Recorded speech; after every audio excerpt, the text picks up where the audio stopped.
All right, so what's going on, everybody? Today is going to be a really crazy day. We're getting ready to go see somebody who I haven't seen in probably 2, maybe even 3 years. And this is somebody who left After Prison Show under not the greatest of circumstances. A situation that got really messed up, and I'm even at part to blame for that. Who I'm talking about is Big Dave. We have not seen this guy in years. And the last time that Big Dave was a part of After Prison Show, we had first started working with him. He was sharing with us how he had come home from being locked up. He was in the same clothes for like 14 days. And I felt so bad for this man, knowing him in prison, knowing that he was, a relatively good dude in prison. Never had problems with this guy. I genuinely liked him. He became a part of the show. I tried to help him out, get him some clothes, and then I put together a GoFundMe for this guy, raising like $1,300 or $1,500 in less than a day. Well, I made a big mistake and gave him all of that money, which was basically like giving him a loaded gun. He went out there and relapsed immediately with this money. And I don't know what his prior drug use was like to getting this money, but I'm quite certain that he was using, when he got the money. So when he relapsed and I gave him all of this money, I think he even had like a heart attack. I know that he had gotten picked up out of the middle of the street and ended up in the hospital during this time. I mean, this was a really crazy situation. I ended up refunding everybody the money from the GoFundMe because that's definitely not what people were donating to. And that just began the downward spiral of this guy on After Prison Show. He really went out as somebody that a lot of people ended up not really liking, as everybody definitely deserved to feel about this guy, feeling mad and angry and not liking this guy and not believing this guy and not trusting this guy and feeling like this guy was a liar. We would end up doing a video. Yanni was a part of After Prison Show during this time. I think it was even him who went out there and captured this, where Yanni went and spent some time with Big Dave and saw how he was making money after this whole GoFundMe debacle. Is that a word, Rabbit? Yes, it is. Debacle is definitely a word. Huh, well, thank you. Rabbit's with me as well. We've been filming all day today, and this is the start of another video. So Johnny went and saw Big Dave and saw like his hustle. And Big Dave was a hustle man up inside of the prison, and out here in the free world, he was most certainly that as well. Out here panhandling, telling people a really crazy story about why he needed money. Of course, this was not true. For the last 6 years, I've been working for Mid-Atlantic Shipping since I got out of the Navy. So, I got off work today 6.5 hours early, bro. Walked in my house that I've been paying on for the last 13 years. And my wife was laid up in there with some other guy. All right? And man, I ain't gonna lie to you, I punched him a few times. And of course, all of that just made this guy look even worse. Well, fast forward a couple of years to where we are today, in the car, sitting in hella traffic, getting ready to go see this guy and get an update with him. And you might be wondering to yourself, Joe, why? Well, there's a good reason for this. It was a couple of months ago that I got back in contact with Big Dave after a few years. And he had been out of jail. He got locked up again at some point. He had been out of jail for about a year and was attempting to reestablish his life. He had a job. He was doing the job that he was absolutely made to do, which was a door-to-door salesman. And he was so happy and so energetic and sober doing this, like really trying to get his life together. He wanted to come back, be a part of After Prison Show, try to make amends and try to share, something insightful with us. And what I believe that was people can change. Well, shortly thereafter, Corona would hit. Big Dave would be out of work, and things weren't going all so great for this guy. I just got in contact with this guy not too long ago. Over the last course of a couple of days, I've been talking with this guy, finding out that he's living in a hotel. His girlfriend has coronavirus and is in the hospital. And he's living in a hotel room with his dog, and he's out here hustling to survive again because he's not able to work. I asked him what he was doing to hustle to survive, and he tells me that it's not the same thing that we know him to do from the past. We're gonna go see Big Dave. We're gonna go get an update with this guy, and I'm gonna let you guys be the judge of what you can think and make of all of this. So it's my hope that this is something you guys enjoy.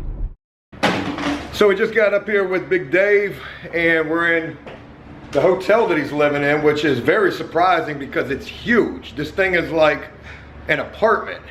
So for the first time in a long time, it's probably been at least 2 years, maybe even longer than that, folks,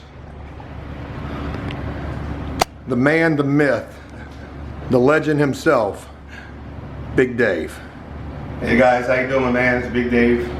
I'm still alive. I know you guys are upset at me. I understand, but I'm doing all right. I got a loved one in the hospital right now with COVID-19. She's on a breathing machine. She's my fiance, and I've been quarantined here for a little while. I haven't been able to go to work. Supposed to be able to move back in the apartment today, even though she's still in the hospital. So I went and sprayed the whole house up with Lysol, and I had to go in there and clean the house up. And it's been 4 days since she's been in there in the apartment, so it should be clear. But I went in there and sprayed a whole bunch of Lysol just to safe. I hope she's okay. She's been getting kind of worse and worse each day. Sometimes she can't even speak. So,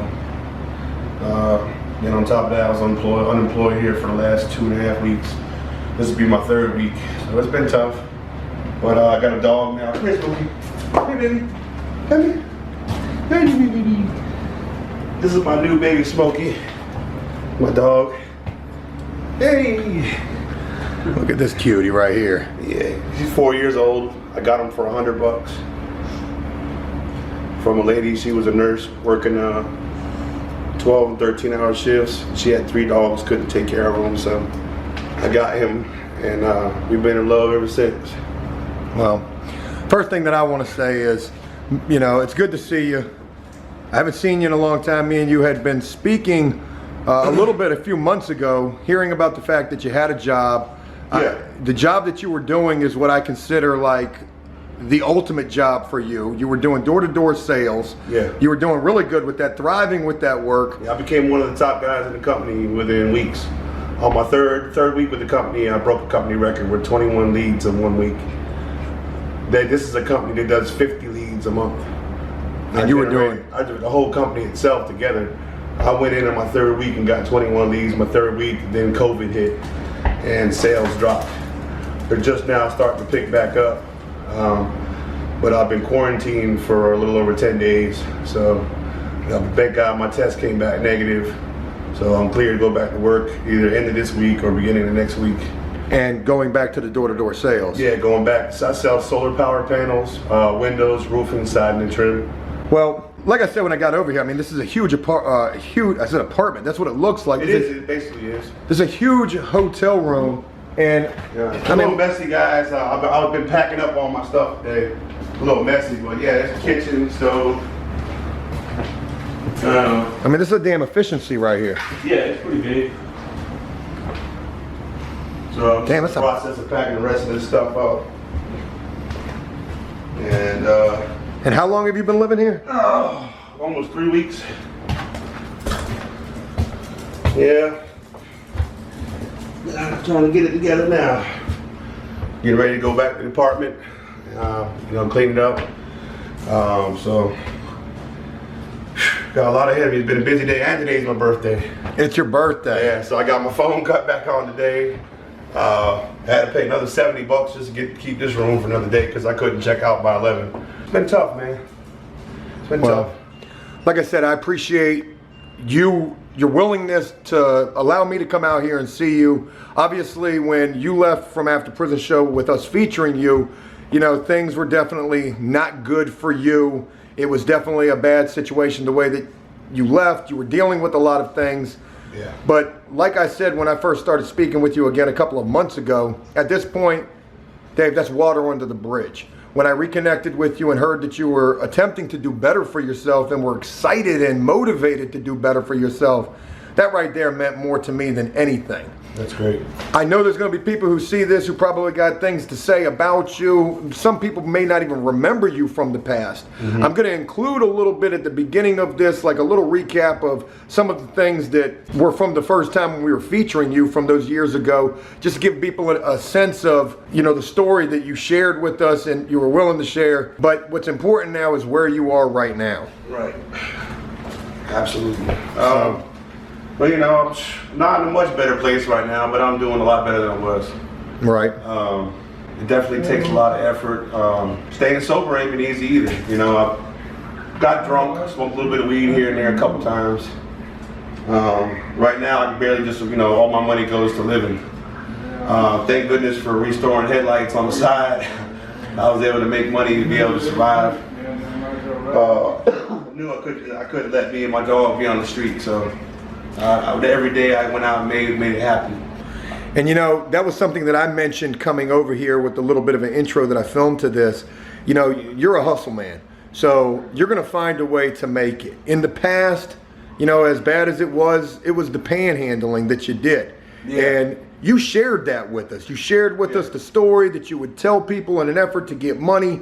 And to speak candidly about this, you know, you were probably using that money to get high, or at least some of that. Drunk, you know, whatever. You know, I definitely wasn't doing the right thing with it. Well, now you've got a new hustle, and you just shared with me a little bit about what that is. And pretty good. Not bad, you know. So what are you doing? There's a truck stop across the street from here. So with all the oxidized headlights, or some of them need polishing, some of them need their bumpers repainted. So I go over there and hit the truck stop up. I also hit people up in the Waffle House, the gas station, the fishing place. I restored a lot of truck headlights over there every day. So you walk up to people, say, hey, I noticed your lights are oxidized. You know, within 15, 20 minutes, I can wet sand those down, recoat them with a coat of ultraviolet clear coat. It'd be good for about 2 to 4 years. Also, you'd be able to pass your inspection and you'd be able to see better at night. And what do you charge people for this? I charge between 20 a lens and sometimes 40 a lens. It all depends. The big trucks, I was making $60 on a set yesterday. I did 2 sets. Wow. I made $100. I got up at 6 o'clock this morning. Went over there and met a truck driver who had used Gorilla duct tape to hold Christmas lights all over his truck last Christmas. And they let him stay up there about a month.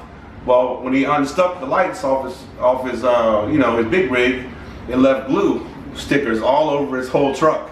And then they turned black from dirt hitting him. So he couldn't get it off. He tried goof off, he tried everything.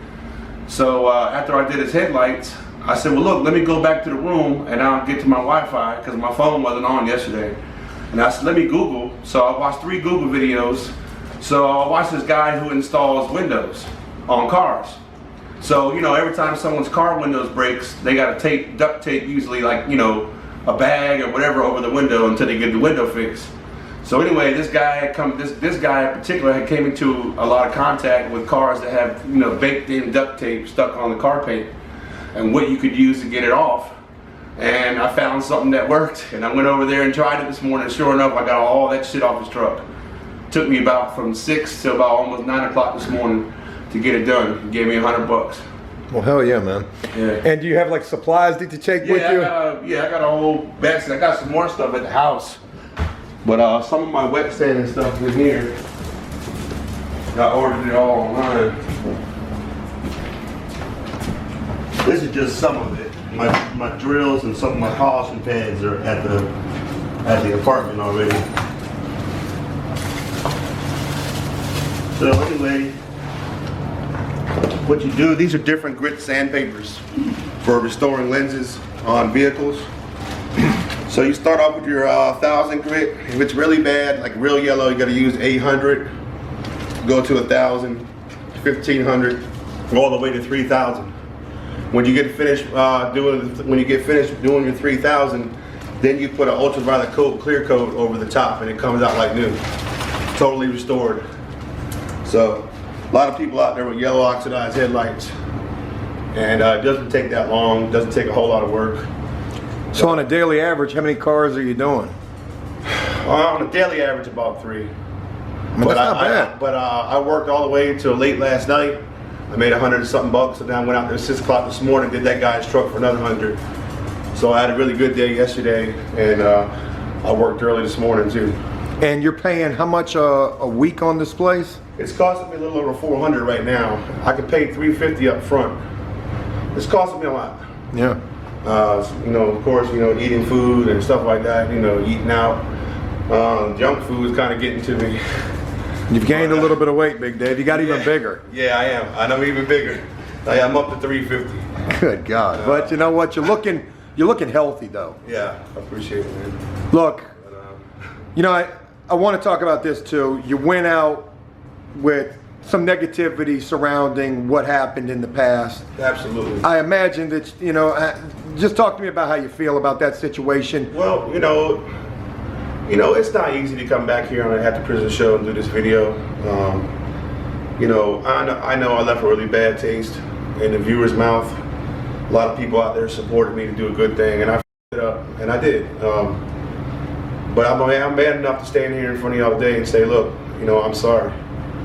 And whenever I can try to help someone else out that comes across my path, I try to help them out. Hopefully one day I can get into a good enough position, maybe I can put some money on the After Prison Show. Before this COVID-19 hit and they weren't letting salesmen in the doors, you know, I went broke. You know, I was doing really good. So then I got someone I really love very much in the hospital now with COVID. It's been tough, but I'm surviving. And it's not easy to do. It's not easy to come up here in front of you guys and face you.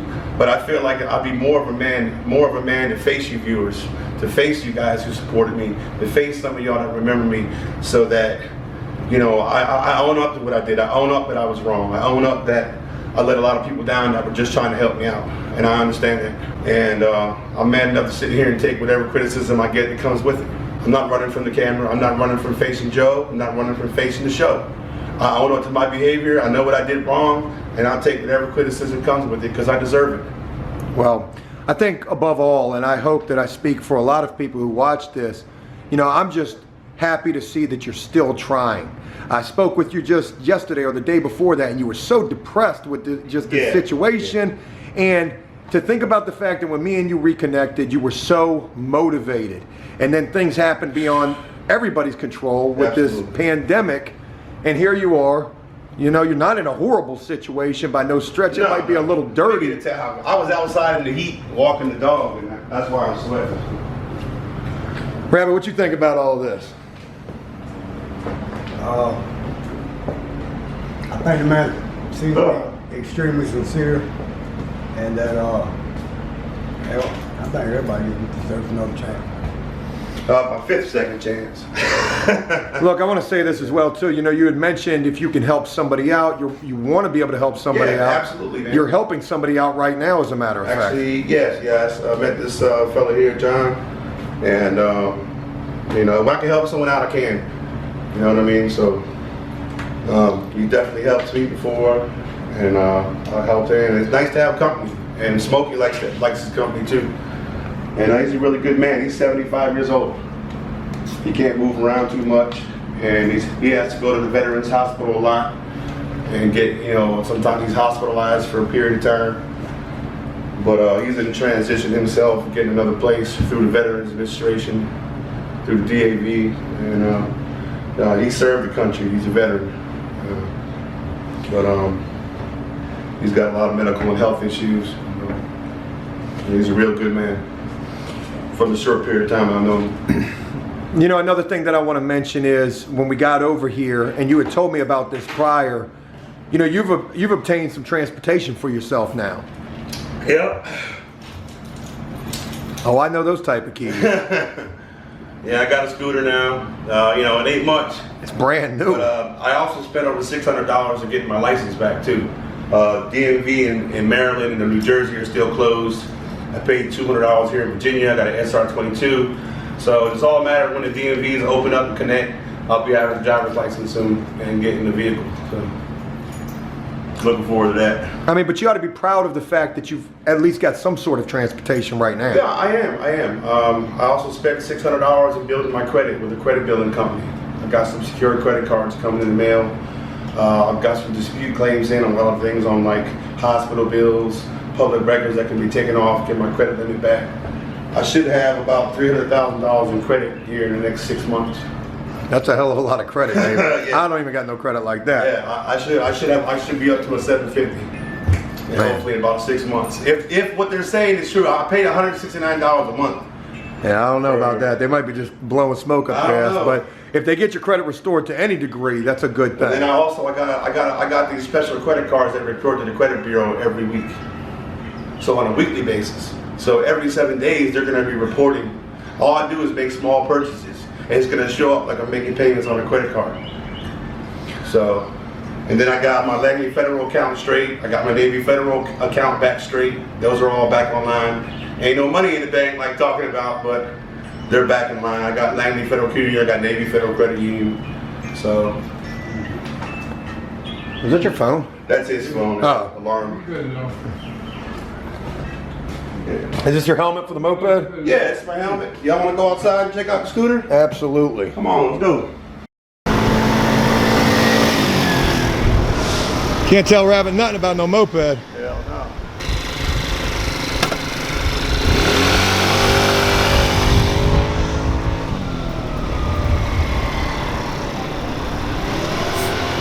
Boy, that's a sight right there.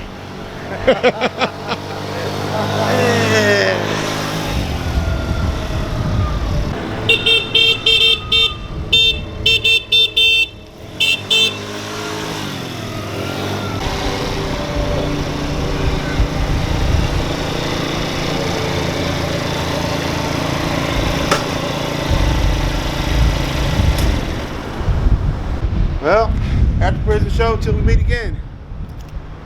Hey, look, it's good to see you. Good to see you guys. It's good to see you in good spirits. Today's your birthday of all days. You didn't even know that. I hit you up this morning. I know. I said, what is June 3rd? I thought today was June 2nd. Didn't nobody else. Any plans for today? Not really. Probably got to move all the rest of my stuff back in the apartment and wash a whole lot of laundry. A lot of sweat. Yeah, a whole lot of sweating out here in the heat today. What about moving forward with this venture that you've got, this, you know, headlight restoration? Well, I'm definitely gonna be doing that throughout the week. But my roofing, solar panels, and my boss said I'm gonna come back. I'm getting raised too, so I'll be getting 15 an hour plus bonuses and commission. So I can't wait to get back to work. I don't want to make this super long. I'm grateful for the opportunity to get a chance to come see you, and I'm glad to see that you're doing the best that you can with the circumstances being what they are. Yeah. You know, as I wrap this up, Dave, I'm sure there's something you probably want to say to people, anything that you want to end this video on? Hey, you know, some people got to go through a lot of things before they learn. You never know who you might count out and what can happen.